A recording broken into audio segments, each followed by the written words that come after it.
உலகமே உற்று நோக்கி இருக்கிறது சுனிதா வில்லியம்ஸ் வில்மோரினுடைய விண்வெளி பயணம் குறித்து.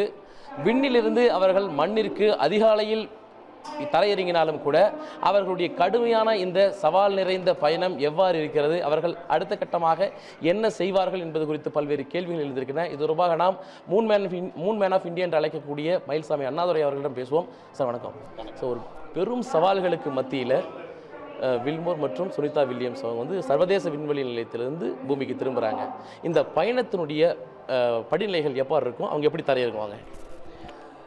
இல்லை, இது வரைக்கும் கிட்டத்தட்ட 2 மாதத்துக்கு ஒரு முறை நடக்கக்கூடிய நிகழ்வு மாதிரி தான் விண்வெளிக்கு போகிறதும் விண்வெளியிலும் திரும்பி வர்றதும்.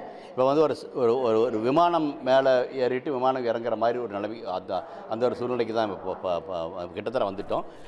அதனால சுனிதா வில்லியம்ஸ் அவங்க போயிட்டு உடனே வர முடியல அப்படிங்கிற ஒரு காரணத்தை தவிர இப்போ வந்து அவங்க பத்திரமா இறங்குவதற்கான வாய்ப்புகள் மிக மிக அதிகம். அதுவும் இந்த கலன் டிராகன் கலன்கிறது வந்து பலமுறை உபயோகப்படுத்தப்பட்டது, பலமுறை சமீப காலமாக பலமுறை உபயோகப்படுத்துது. அதை வச்சு தான் நான் இங்கே விண்வெளிக்கு போனாங்க. அது திரும்பி விண்வெளியிலேருந்து கீழே வருவதற்கான வாய்ப்புகள் இருக்குது. அதையும் தாண்டி அதிலிருந்து வர்ற இவங்க கூட வர்றவங்களையும் எப்படி இங்கிருந்து பத்திரமா வெளியே கொண்டு வர்றது, பத்திரமா கொண்டு வந்த பிறகு அவங்கள வந்து திரும்ப நடைமுறை உலக நம்முடைய நடைமுறை வாழ்க்கைக்கு கொண்டு வர்றதுக்கு என்னென்ன அட்டவணை படி இருக்கும். அது வந்து அவங்களுடைய வைட்டல் பாராமீட்டர்ஸையும் செக் பண்ணிவிட்டு ஒவ்வொருத்தருக்கும் ஒவ்வொரு மாதிரி கொண்டு வருவாங்க. ஒரு வாரம் 10 நாளில் அவங்க வந்து வந்துடுற வாய்ப்பு நிறையா இருக்குது. அதுவும் சுனிதா வில்லியம்ஸ் வர்றதுக்கு முன்னாடியும் கூட அவங்க இருந்த ஆரோக்கியத்தை பார்த்தாலும் அவங்க இருந்த மகிழ்ச்சியாக இருந்தது. அது கமாண்டிங் பொசிஷனில் நல்லா இருந்தாங்க. எக்ஸ்ட்ரா கரிக்குலர் ஆக்டிவிட்டினா விண்வெளியில் வெளியே போய் நடந்துட்டு வந்தாங்க. இப்படி பலதும் அவங்க செஞ்சுட்டு தான் வந்தாங்க. ஒவ்வொரு நாளையும் அவங்க மிக சிறப்பாகத்தான் அவங்க நடைமுறை இது வந்து விண்வெளியில் மிக சிறப்பாக தான் இருந்துச்சு. அதனால் அதுவும் இல்லாமல் இவங்க திரும்ப இது மாதிரி 2 முறை வந்து பழக்கப்பட்டவங்க. அதனால் சுனிதா வில்லியம் மற்றவங்கள விட கூட சீக்கிரமாகவே அவங்க வந்து இயல்புக்கு வருவதற்கான வாய்ப்புகள் மிக அதிகமாக இருக்குது. இருந்தாலும் அந்த அட்டவணை பிரகாரம் வெளியே வந்த பிறகு எது மாதிரியான உணவு, எப்போ எந்திரிக்கலாம், எப்போ நடக்கலாம், எப்போ உடற்பயிற்சி ஆரம்பிக்கலாம் அப்படிங்கிறது அவங்களோட உடல்நிலையை பொறுத்து அவங்க முடிவு பண்ணுவாங்க. இருந்தாலும் மற்றவர்களோட இவங்க சிறப்பாக வருவா அப்படின்னு நம்பிக்கை. ஸோ இப்போது அவங்க பயணத்தில் அவங்க வந்து கடலில் இறங்குமா அல்லது தரையில் இறங்குமான்ற ஒரு கேள்வி இருக்குது. எப்படி இறங்கும், அந்த இறங்கக்கூடிய இடத்துல அவங்க எப்படி மீட் பண்ணுவாங்க? இல்லை, இது இப்போ எல்லாம் இறங்குறது வந்து இப்போ ஷட்டில் மாதிரி இல்லை, விமானம் மாதிரி இல்லை. இது வந்து கடலில் தான் இறங்கும். கடலில் இறங்கினா பிறகு எங்கே இறங்குது அப்படிங்கிறத முன்கூட்டியே கண்காணிக்க முடியும். ஏன்னா இப்போ பார்த்தீங்கன்னா எல்லோரும் பார்க்குற மாதிரி ஃபுல் அந்த விமானத்தை எப்படி ரேடாரில் பார்க்குறாங்களோ அதே மாதிரி இறங்குறத பார்க்க முடியும். அப்புறம் கப்பல்கள் பக்கம் போய் அவங்கள எடுத்துடுவாங்க, ஹெலிகாப்டர் போய் எடுக்கிற மாதிரி எடுத்துகிட்டு வந்துடுவாங்க. இது வந்து நடைமுறை இதில் நடக்கிறது தான், இது வரைக்கும் நடக்கிறது தான். அந்த மாதிரி தான் அவங்க ஸ்பிளாஷ் டவுன் ஆன மாதிரி எடுத்துடுவாங்க. சார் இப்போது ஷார்ட் பீரியடில் போயிருந்தாலும் கூட வரலாம்னு சொல்லி போயிருந்தாலுமே ரொம்ப லாங் டேர்மில் அவங்க இருந்தாங்க. ஆனால் இடைப்பட்ட காலங்களில் மற்ற விண்கலங்கள் விண்வெளியர்கள் போனாங்க வந்தாங்க. ஆனால் சுனிதா வில்லியம்ஸ் அவரால் திரும்ப முடியல. என்ன சேலஞ்ச் இருந்தது, இப்போ என்ன மாதிரி விஷயங்கள் கலைக்கப்பட்டு அவங்க திரும்புகிறாங்க அப்படின்னு சொல்லுவாங்க? இல்லை, அதான் இப்போ அமெரிக்காவிலேருந்து நான் வர்றோம். நம்ம வந்து ஒரு விமானத்தில் புக் பண்ணிட்டோம், ஏர் இண்டியாவில் புக் பண்ணிட்டு வச்சுங்களேன். ஆனால் ஏர் இண்டியா தாண்டி நிறைய விமானங்கள் வரும். லுஃப்தான்ஸா வரலாம், எமிரேட்ஸ் வரலாம், அது மாதிரி விமானங்கள் வரலாம். ஆனால் ஏர் இண்டியா இதாகிடுச்சு அப்படின்னா அடுத்த ஏர் இண்டியா இல்லை அப்படிங்கிற பொழுது நீங்கள் மற்ற இதெல்லாம் ரிசர்வ் பண்ணி வச்சுருப்பாங்க.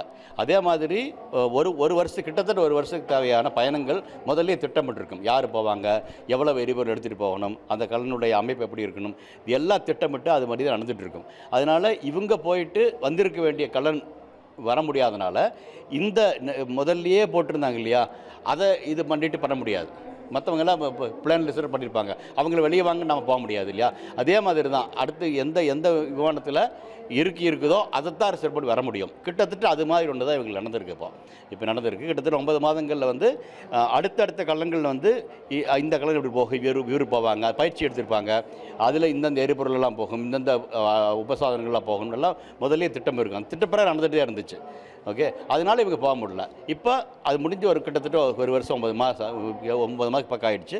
இப்போ வந்து புது அதை தாண்டி புது திட்டம் வரும்பொழுது அதில் இவங்க நினச்சிருக்காங்க, அதில் நினச்சி கொண்டு போயிருக்காங்க. அவ்வளோதான், மற்றபடி பெருசு.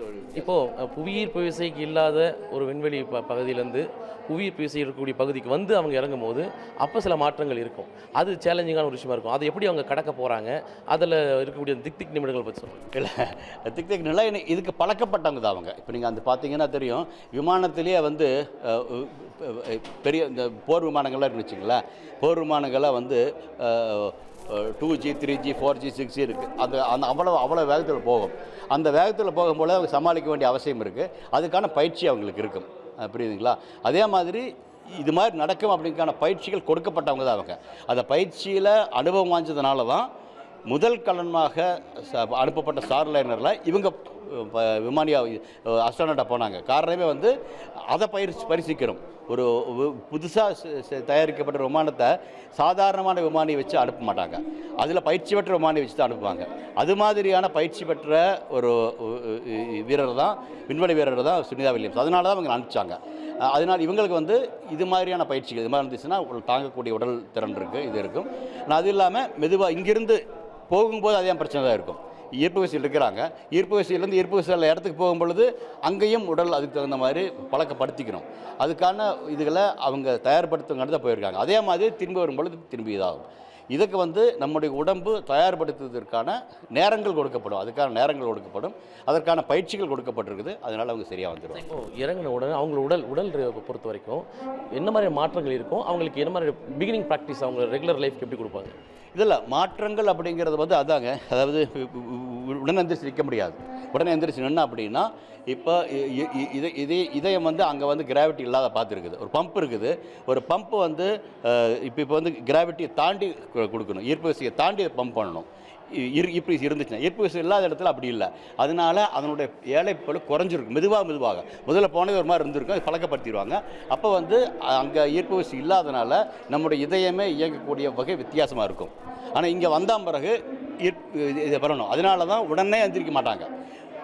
படுக்க வச்ச நாளில் தான் இருப்பாங்க. மெதுவாக அவங்களை பழக்கப்படுத்துவாங்க. மெதுவாக பழக்கப்படுத்தும் பொழுது ஒரு குழந்தை எப்படி முதல்ல படுத்துட்டு இருக்குது, எந்திரிக்கும் போது 4 முறை ஒழுகும் இல்லையா? ஏன்னா அது கிராவிட்டி தெரியாது.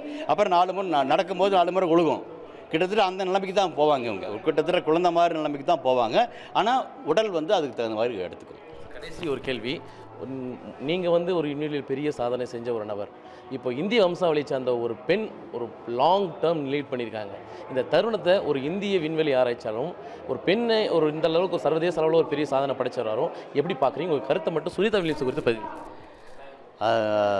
மனசில் உடனே கிடச்சி சொன்னதை ஒரு பத்மபூஷன் கொடுத்துருக்காங்க அவங்களுக்கு. அப்போவே அதுக்கான இது கொடுத்தாங்க.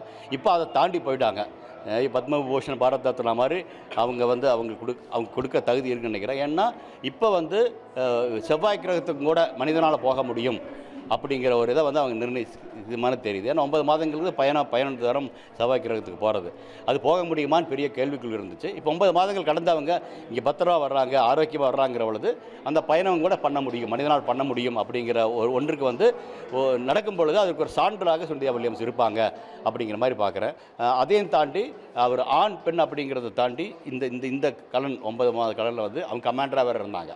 அதனால் ஒரு தலைமை பொறுப்பேற்பதற்கான வாய்ப்புகள் கொடுக்கப்பட்டால் முதல்ல அப்படி இல்லை, 10 நாள் வந்து இருந்தாங்க. ஆனால் 9 மாதங்கள் இருந்துட்டாங்க. இப்போ அப்படி வாய்ப்பு கிடச்சிருச்சா? எனக்கு என்ன பொறுத்தவரை ஒரு வாய்ப்பு. அந்த வாய்ப்பை அவங்க சரியாக பயன்படுத்திட்டாங்க. வாய்ப்பு கொடுக்கப்பட்டால் இந்திய பெண்மணிகள் விண்வெளியிலும் சாதிப்பார்கள். இப்போ செவ்வாய் கிரகத்துக்கு வந்து சுனிதா வில்லியம்ஸ் லீட் பண்ணுறதுக்கான சூழல் இருக்கா சார்? இல்லை, வயசு இருக்குது, வாய்ப்பு இருக்குது. ஏன்னா இப்போ 9 மாதங்களுக்கு மேலே இருக்காங்க. இப்போ நாளைக்கு அனுப்புனாங்கன்னா அவங்களும் நான் போகிறேன்னு சொல்கிறதுக்கான வாய்ப்புகள் இருக்கா பார்க்குறேன்.